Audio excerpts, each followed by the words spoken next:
Hi hello नमस्ते। आज बनवणार आहोत नागपंचमी भावाच्या उपवासाचा नैवेद्य। धपाटे, मसाले भात, हरभऱ्याची उसळ। प्रथम कुकरमध्ये भिजवलेले हरभरे शिजवून घेऊयात। त्यासाठी 4-5 शिट्ट्या काढून घ्यावेत। त्यानंतर धपाट्यासाठी पीठ मळून घेऊया।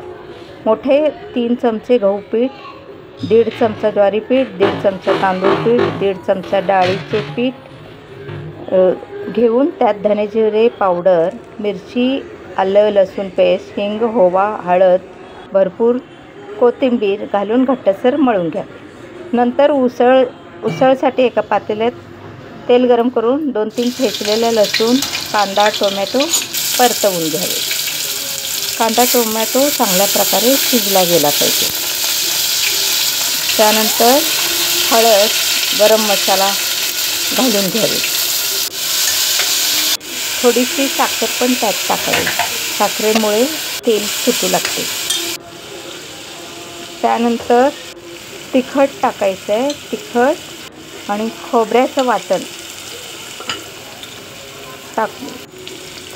वाटण टाकून चांगल्या प्रकारे परतून म्हणजे कडेने तेल सुटेपर्यंत परतून घ्यायचे। त्यानंतर हरभरे शिजलेले हरभरे घालून पातळ किंवा जाडसर रस तयार करायचा।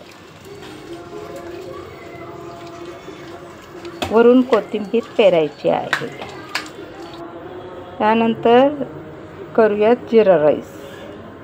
जिरा राईससाठी कुकरच्या भांड्यात तूप गरम करून घेऊन त्यामध्ये जिरे, आले लसणाची पेस्ट, बिर्याणी मसाला, थोडीशी कोथिंबीर टाकून परतून घ्यायचे। त्यानंतर धुतलेला तांदूळ टाकून परतून घ्यायचे। गरम पाणी घालून झाकण लावून 3 शिट्ट्या घ्यायच्या। 3 शिट्ट्यात हा भात तयार होतो।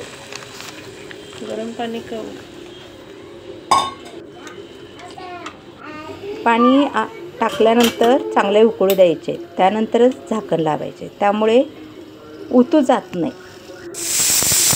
यानंतर धपाट्यासाठी तेल गरम करायला ठेवायचे। तेल कडकडीत राहायला पाहिजे। कडकडीत तेलातच धपाटे तळून घ्यायचे। त्यासाठी तेलावरच धपाटे थापून घ्यायचे। थापून तेलात तळून घ्यायचे आहेत। अशा प्रकारे भावाचा उपवासाचा तयार झाला मेनू।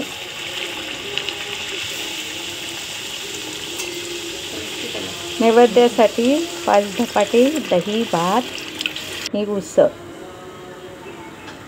ठेवले जाते। अशा प्रकारे आज नागपंचमी भावाचा उपवासाचा नैवेद्य झाला तयार। धन्यवाद।